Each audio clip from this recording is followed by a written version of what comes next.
Howdy. So it's been a long time since my last video because I haven't got down to the cabin because of all this. We've had a heck of a winter this year and you can't get to the cabin right now. It's just snowed in and there's no chance of me getting out there. Not for a little while. Last year we were doing maple syrup this time. So what I'm going to do now is do a quick video on taking care of that. Taking care of ice dams. Figured I haven't posted anything in a long time, and I mentioned this to a couple of guys at my fire hall and they had never heard of this trick. So I was away in Tucson the last week, visiting my grandmother who's not doing so well. So I came back and we got more snow, and it was -3 was a high one day. Yesterday I saw -12. I drove right by the cabin last night. Might take my daughter to camp. It was -12 down there.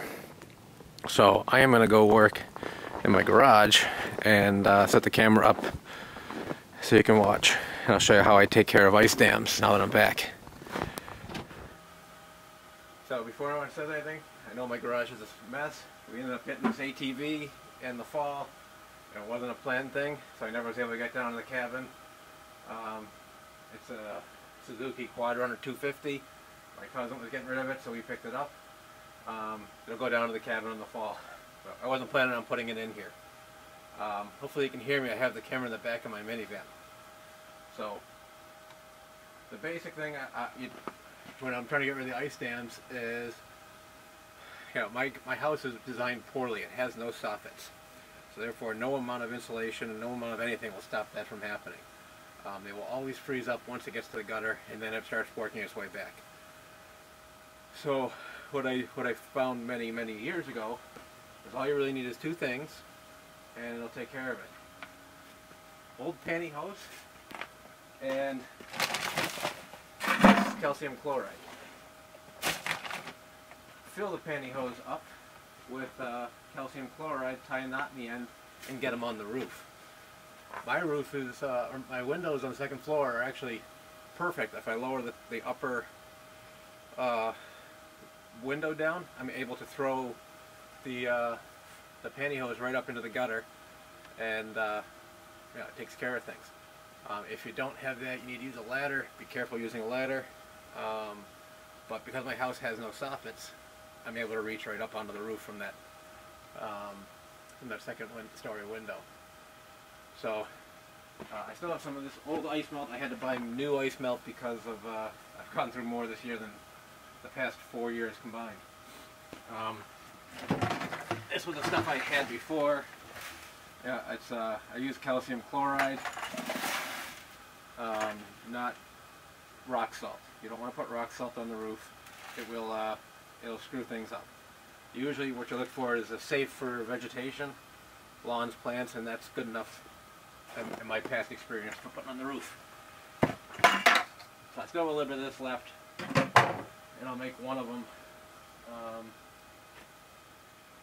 and show you how it's done, and then I'll get working on the rest of them. You don't need to see me make 10 of them. But open them up.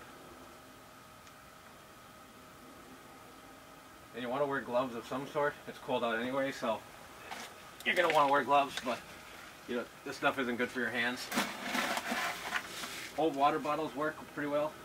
You cut the top off of them, and then I can just pour it in the top.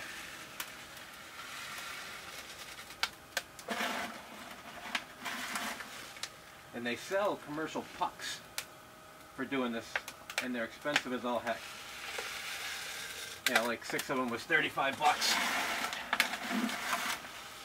So this is $10 for a 40-pound bag, and I use the same container year after year and just fill it up.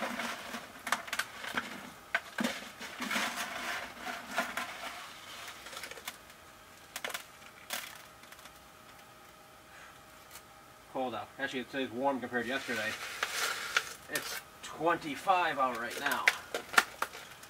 It was, like I said, -12 last night. My daughter's out camping.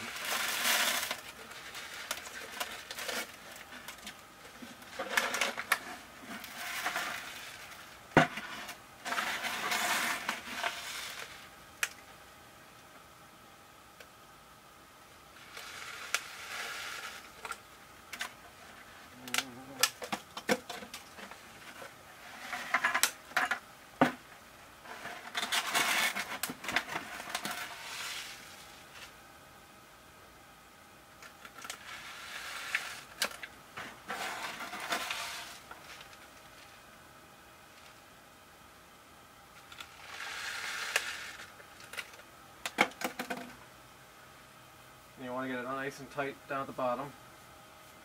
This one still has more room and I'm out in here, so I'm going to empty up this another bag and toss it in.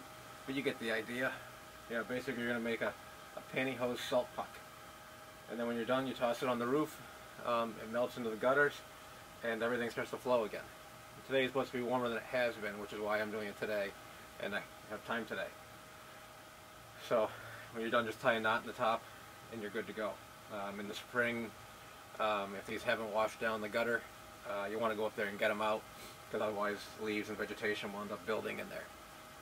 So like I said, I wanted to do a video, and I haven't done one in a while. And I've showed some guys at the fire hall this, and they had never seen it.